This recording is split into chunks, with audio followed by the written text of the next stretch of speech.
Welcome back. I'm talking with the founder of We Are Change, Luke Rutkowski. He's also an independent journalist. He's traveled the world asking the toughest questions of the global leadership. Luke, is the drive to topple the Syrian government still active despite the Russian peace plan and strong dissent from the American public?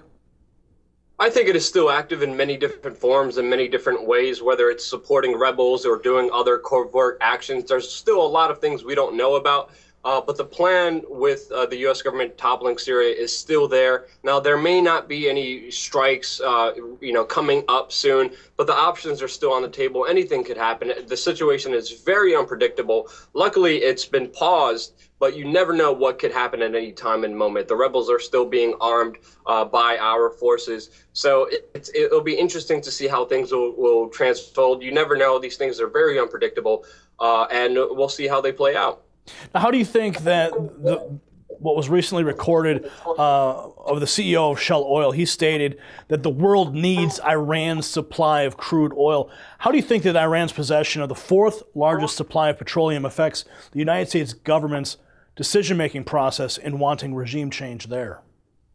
I think it's one of the most important parts, as well as foreign policy, as far as playing that huge grand chessboard that they're playing. I think Iran is a major centerpiece. If they have Iran, they could have all of the Middle East pretty much, because their bases and their control is pretty much dominating the entire area. The only thing that stands in its way of controlling the Middle East is Iran, really. So Iran has been a major key factor in U.S. foreign policy, and it's really interesting seeing the new president of Iran come out and be open to peace talks and kind of just not giving the U.S. government any excuse to go after them, not saying anything outrageous. It's really interesting to see how this situation is slowly unfolding, and it's slowly winding down, because the war drums for war with Iran have been drumming and beating for a very long time. Even under the Bush administration, it's still continuing now, but it's slowly slowing down because of certain circumstances and situations. So it should be interesting to see what will unfold and what will happen. But again,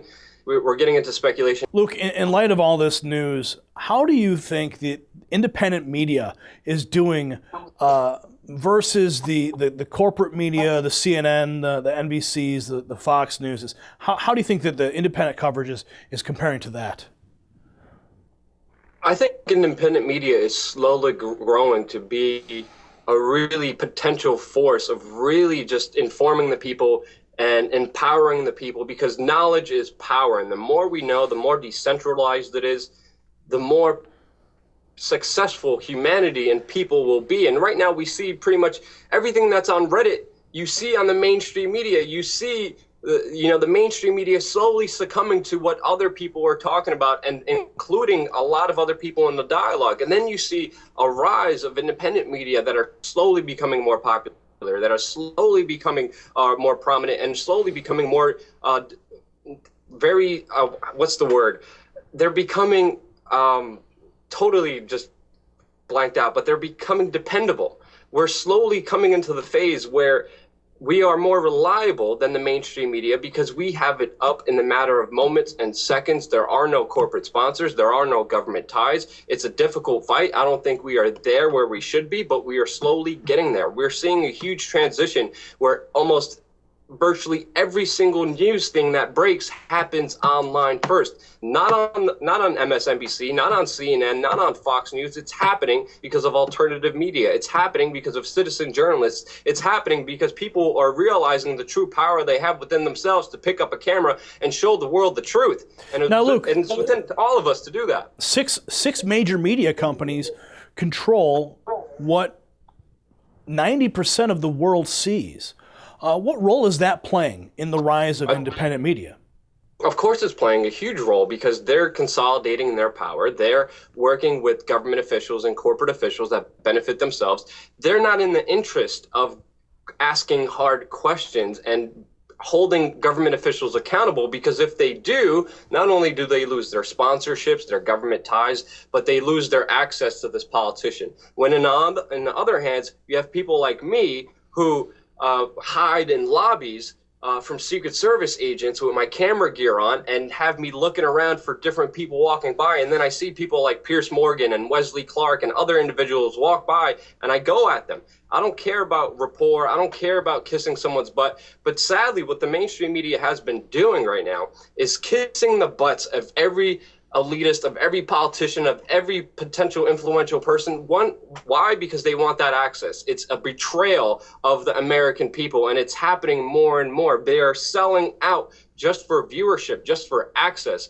What you have with the independent media, you don't have any of that. I don't care who I piss off. I piss off a lot of people every single day, every time I work, every time I come out there. But I don't do it just to piss people off. I do it to find out the truth, and I'm willing to ask questions because, one, I don't have a boss. No one's going to tell me not to do anything. I work for myself. I work for you, and that's why I'm able to do this. I'm here by myself. I call my friends up sometimes to hold the camera, and you can see it. Sometimes it's not even in frame. Sometimes it's out of focus, but it still gets the job done. Sometimes it's just me running up next to Pierce Morgan, falling into doors and signs because I'm by myself operating the focus and microphone. It's raw. It's still not there to its fullest potential, but it's getting there, and it will get there because people are slowly not watching TV as much, and they're going online because online you could find the truest source of information. Sure, you find a lot of disinfo, but people will let you know in their comments, in their likes, if something is real, if something is powerful, if something is truthful enough. It will get out there to the masses. Now, Luke, let me ask you this. You're clearly passionate about what it is you do when you go out there in the field and you ask these tough questions. What is it that drives you? What is it that inspires you to do this? Knowing that we're living in a time right now where technology could be used for awful things or amazing and beautiful things, and knowing that that power lies within all of us, there's a responsibility within us and all of us to take action and do the right thing. We have an amazing, beautiful platform where one voice, one message, one soul could speak to the world. If we don't take advantage of that, we fail not only ourselves, but the future. All right, that was Luke Rutkowski. He's an independent journalist and founder of the grassroots global media enterprise known as We Are Change. If you're interested in starting a We Are Change chapter in your hometown, go to wearechange.org to find out how. Stay tuned to WHDT World News. We still have the rest of today's headlines. We've also got a full report on the weather coming up. We'll be right back.